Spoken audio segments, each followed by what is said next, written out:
வெளித்துளியின் வணக்கங்கள்.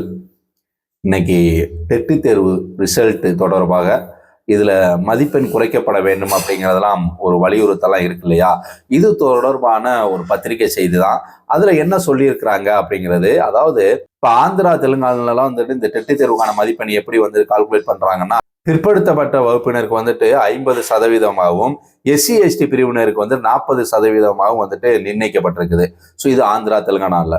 அப்ப பீகார்ல பாத்தீங்கன்னா ஓபிசிக்கு வந்துட்டு 50%, ஓபிசிங்கிறது பிசி எம்பிசி ரெண்டுமே சேர்த்ததுதான், அவர்களுக்கு வந்துட்டு 50%ஆகவும், எஸ்சி எஸ்டி பிரிவினருக்கு வந்து 45%ஆகவும் நிர்ணயிக்கப்பட்டிருக்குது.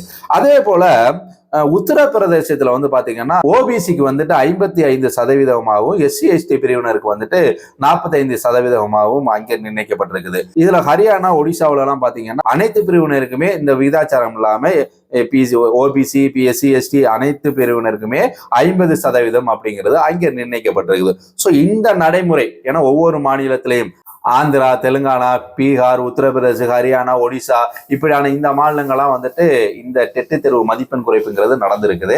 மத்திய அரசின் இலவச கட்டாய கல்வி உரிமை சட்டத்தின்படி தான் வந்துட்டு 8ஆம் வகுப்பு வரைக்கும் பணியாற்றக்கூடிய ஆசிரியர்களுக்கு வந்துட்டு இந்த டெட்டுங்கிறது கட்டாயம் அப்படிங்கிறது. இதை வந்துட்டு தமிழகத்துல வந்துட்டு ஆசிரியர் தேர்வு வாரியம் இந்த தேர்வு நடத்துறாங்க. மொத்தம் 150 மதிப்பெண் இருக்கு இல்லையா? இதுல 60% பொது பிரிவினருக்கும், BC, BCM, MBC, SC, ST, so இப்படியான அனைத்து பிரிவினருக்கு 55% அப்படிங்கிறதா இப்ப தமிழ்நாட்டில் இருக்கக்கூடியது. இதுல நவம்பர்ல நடந்த தேர்வுக்கு மட்டும் எஸ்சி பிரிவினருக்கு வந்துட்டு 40% அப்படிங்கிறத நிர்ணயிக்கப்பட்டிருந்தாங்க.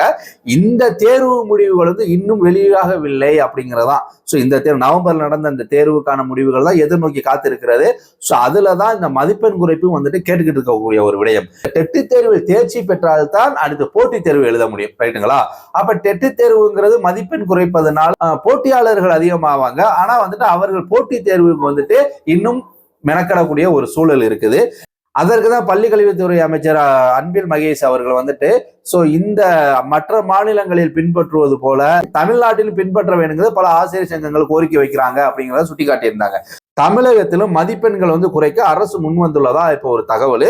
அதன்படி பார்த்தீங்கன்னா ஆந்திராவில் இருப்பது போல பிசி எம்பிசி பிரிவினருக்கு வந்துட்டு 50%ஆகவும், அப்ப 50%னா என்ன, 150க்கு 75 மதிப்பெண் எடுக்கணும், ரைட்டுங்களா? அதே போல எஸ்சி எஸ்டி பிரிவினருக்கு வந்து 40%ஆகவும், அப்பனா வந்துட்டு 60 மதிப்பெண் அவங்க எடுக்கணும். ஸோ இப்படியாக ஆந்திரா தெலுங்கானாவில் நடைமுறைப்படுத்துறாங்க இல்லையா, அந்த விடயத்தை இப்ப தமிழ்நாட்டுல செய்ய வாய்ப்பு இருப்பதா வந்துட்டு சுட்டி காட்டி இருக்கிறாங்க. இதற்கான முறையான அரசாணை வந்துட்டு வெளிவர வாய்ப்பு இருக்குது அப்படிங்கிறதா பள்ளி கல்வித்துறை வட்டாரங்கள் வந்துட்டு சொல்லக்கூடிய ஒரு விடயம்.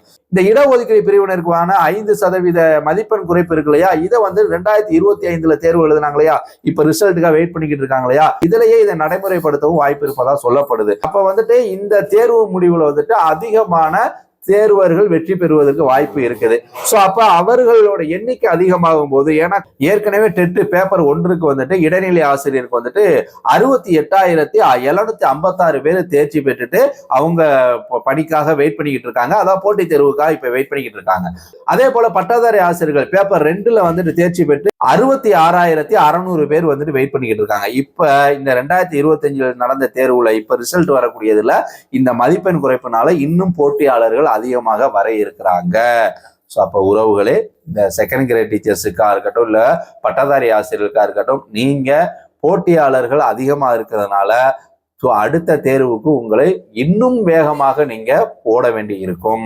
இதுல வந்துட்டு பிடிஎஸ் பிஆர்டி தேர்வுக்கான அறிவிப்பு வந்துட்டு மார்ச் மாதம் நோட்டிபிகேஷன் வருங்கிற மாதிரி ஆனுவல் பிளான்ல சொல்லியிருக்கிறாங்க. அப்ப அந்த தேர்வு ஏற்கனவே 66,600 பேர் இருக்காங்க. இப்ப புதிதாக இந்த ரிசல்ட் வந்த உடனே அவர்களும் இதுல வந்து இணைக்கப்படும் போது இன்னும் போட்டிகள் அதிகமா இருக்க போகுது. ஸோ இந்த தேர்வுக்கு உங்களை இன்னும் வேகமாக, இன்னும் கூர்மையாக, இன்னும் முழு 200% உங்களோட எஃபெக்டை கொடுத்து நீங்க படிக்க வேண்டிய கட்டாயம் இருக்குது. ஸோ இந்த வாய்ப்பை தவற விட்டுறாதீங்க. இப்ப புதிதாக தேர்ச்சி பெற்று வரக்கூடியவர்களா இருந்தாலும், ஏற்கனவே தேர்ச்சி பெற்று இருக்கக்கூடியவர்களா இருந்தாலும் சரி, ஸோ உங்களுக்கான வாய்ப்புகள் நல்லது ஒரு வாய்ப்பு அமைஞ்சிருக்கு, அதை பயன்படுத்தி கொள்ளுங்க. அடுத்து வந்து பாத்தீங்கன்னா இதுல சிலர் வந்துட்டு நம்மளோட பின்னோட்டத்துல வந்துட்டு நம்ம பதிவுல சொல்றாங்க, ஏற்கனவே 68,756 பேர், 66,600 பேர்னு இருக்கிறாங்க. இப்ப புதுசா ஏன் டெட்டு தேர்வு வந்துட்டு அடுத்தடுத்து கண்டக்ட் பண்ணணும்னு சொல்லிட்டு 2026ல 2 2 முறை டெட்டு தேர்வு வைக்கணும்னு சொல்றாங்களே, அது கூடாது, இவர்களுக்கான பணி நியமனத்தை செஞ்சுட்டு தான் வைக்கணும் அப்படிங்கலாம் சொல்லியிருந்தாங்க. ஸோ அது எப்படிங்க சாத்தியமாகும்? ஏன்னா இப்ப அப்படி பார்க்க போனா பிஎட் கோர்ஸோ இல்ல டிடிஎட் கோர்ஸோ இருக்கக்கூடாது, தடை போடணும் அப்படிங்கிற மாதிரி தான். டெட்டு தேர்வு வேண்டாம்னு சொன்னா அப்ப அந்த எஜுகேஷன் சிஸ்டமும் அதுவும் இருக்கக்கூடாது அப்படின்னு வலியுறுத்தக்கூடிய ஒரு விடயமா இருக்கும். ஸோ ஆசிரியர் பணிக்காக படிக்க நினைக்கக்கூடியவங்க டிடிஎட்டோ பிஎட்டோ படிக்கிறாங்க. அவர்கள் படித்து அவர்களுக்கு அடுத்த வாய்ப்பு இந்த டெட்டு தேர்வு தான். ஸோ ஏற்கனவே இருக்கக்கூடியவர்கள் இவர்களும் இதை எழுதிதான் ஆக வேண்டிய இருக்கும். அதனால இதை வந்துட்டு ஏற்கனவே இருப்பவர்களுக்கு பணியை நியமனம் செஞ்சுட்டு இவர்களுக்கு பணி நியமனம் அப்படிங்கிறது அவர்களை ஏமாற்றுவது போல் ஆகிவிடும். ஸோ அதனால அது சரியான விடயமா நமக்கு தெரியல. இருந்தாலும் போட்டிகள் அதிகமாகுது. அந்த போட்டியில நம்மளும் இன்னும் வேகமாக நீங்க முயற்சி செய்யுங்க. கண்டிப்பா உங்களுக்கான வெற்றி உங்களுக்கு கிடைக்கும். முயற்சியும் பயிற்சியும் இருந்தால் வெற்றி நிச்சயம். ஸோ மேலும் பதிவுகளுக்கு நம் சேனலை சப்ஸ்கிரைப் பண்ண மறந்துடாதீங்க. மீண்டும் ஒரு நல்லதொரு வாய்ப்பில் சந்திப்போம். நன்றி, வணக்கம்.